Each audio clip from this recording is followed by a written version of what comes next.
Oke, sesuai dengan Pak sebagai tergugat kuasa penggugat dalam kasus perdata ini. Tadi dikatakan saksi ahli Indonesia ya. Iya. Nah, menurut ahli ini Pak, apa yang Pak tangkap dari saksi ahli ini? Iya, baik. Jadi persidangan hari ini memang diagendakan adalah saksi ahli yang dihadirkan oleh pihak penggugat. Tapi sebelum itu saya ingin menyampaikan bahwa sebenarnya kami terlebih dahulu telah mengajukan saksi ahli, ya, karena memang dalam artian kami sudah sempat menyalip apa agenda yang diajukan karena memang kami menganut asas peradilan yang cepat, mudah, dan sederhana.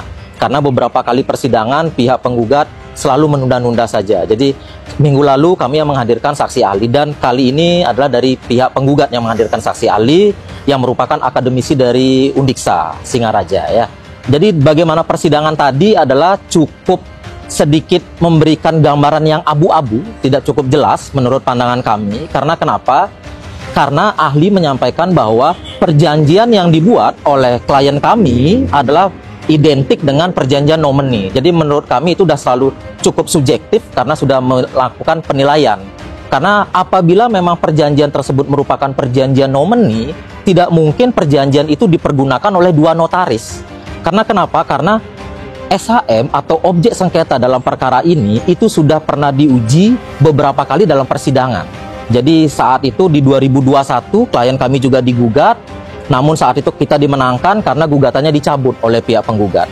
Kembali lagi di tahun 2023, penggugat kembali lagi menggugat klien kami, tapi ternyata eksepsi kita dikabulkan karena itu merupakan ranah PT UN.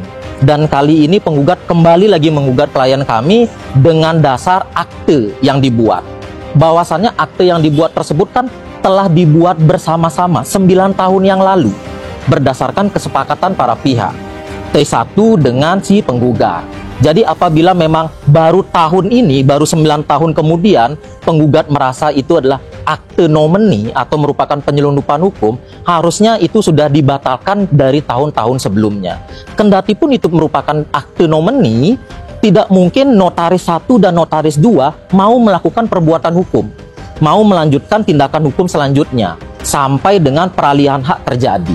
Dan apabila memang itu merupakan akte nomini tentang proses peralihan hak, itu tidak mungkin bisa diterima oleh BPN. Tapi faktanya itu diterima oleh BPN. Jadi proses peralihan hak yang menggunakan dasar akte yang dibuat itu yang katanya nomini, tapi BPN menerima.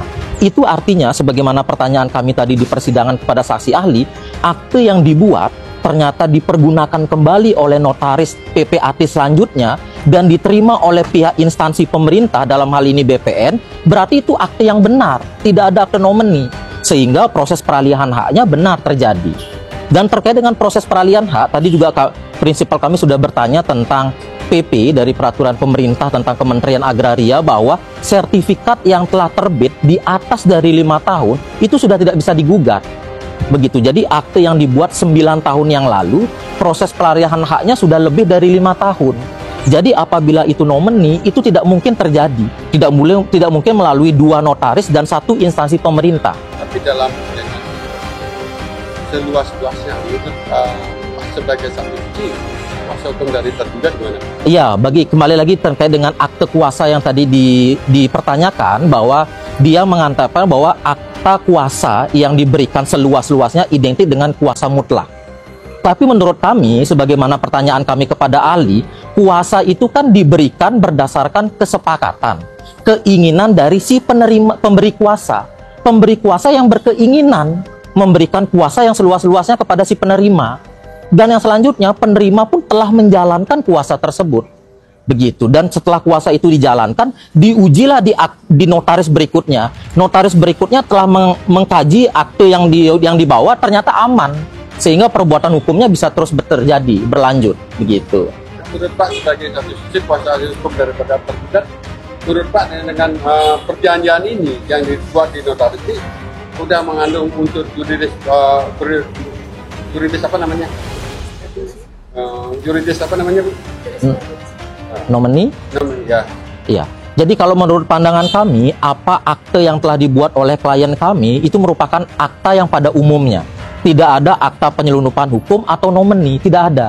Begitu. Karena kenapa? Kembali lagi kepada pasal 1320 yang disampaikan oleh saksi ahli yang dihadirkan oleh penggugat, bahwa perjanjian yang mereka buat itu berdasarkan kesepakatan. Gitu. Jadi kesepakatan itu terjadi berarti mereka para pihak memahami isi perjanjian itu. Jadi tidak ada penyelundupan di sini. Gitu.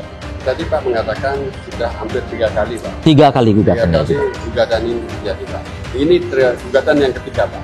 Gugatan yang adanya ketiga. gugatan ini menurut Pak sebagai kuasa hukum tergugat gimana Pak? Pak? Iya, jadi menurut kami terhadap perkara ini yang mana yang sudah ketiga kalinya, mungkin kami tidak bisa menilai, tapi secara tersirat itu dapat dikatakan bahwa apakah memang klien kami yang melakukan perbuatan hukum yang salah atau memang penggugat yang sedang mencari-cari. Karena kenapa? Karena gugatan yang pertama dan yang kedua kami kembali dimenangkan. Yang ketiga kalinya mereka hanya mengganti objek substansi gugatan saja. Perbuatan seperti itu apakah memang menunjukkan klien kami yang bersalah atau memang penggugatnya yang menginginkan mencari permasalahan. Nah, selain itu juga terkait dengan perbuatan dari penggugat, yang mana dalam perkara ini penggugat mengajukan data pribadi dari klien kami, yaitu merupakan KTP, paspor, dan minuta akta. Terhadap perbuatan itu juga klien kami saat ini sambil berjalan juga sudah melaporkan tindakan penggugat, termasuk juga orang-orang yang ikut serta di dalamnya untuk melaporkan perbuatan tersebut. Karena kenapa? Karena penggugat yang merupakan pihak ketiga, bukan merupakan pihak yang membuat perjanjian, bisa mendapatkan minuta. Itu yang menjadi pertanyaan kami, sehingga rasanya perbuatan tersebut tidak dibenarkan. Ini terakhir Pak Atwek. Tadi Pak mengatakan bahwa saksi ahli yang dihadirkan dalam persidangan ini oleh penggugat, menurut Pak nyaplir Pak, menurut Pak gimana dia bilang nyaplir tadi? Jadi kalau kami katakan itu nyaplir atau tidak, kan sebenarnya sepenuhnya saksi ataupun ahli yang dihadirkan oleh penggugat itu adalah hak sepenuhnya dari si penggugat. Kendatipun isinya nyaplir atau tidak, kita sama-sama bisa menilai jadinya di depan persidangan. Hanya saja kami merasa apa keahlian yang disampaikan oleh ahli tadi di depan persidangan, kami dari sudut pandang kami melihatnya itu sepihak. Karena kenapa? Karena tadi klien kami, prinsipal kami juga bertanya kepada ahli tentang yang namanya artikel amnesti.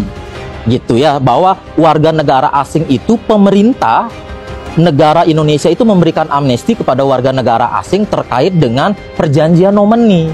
Dan yang mana ahli yang dihadirkan tersebut juga merupakan ahli yang menerangkan tentang perjanjian.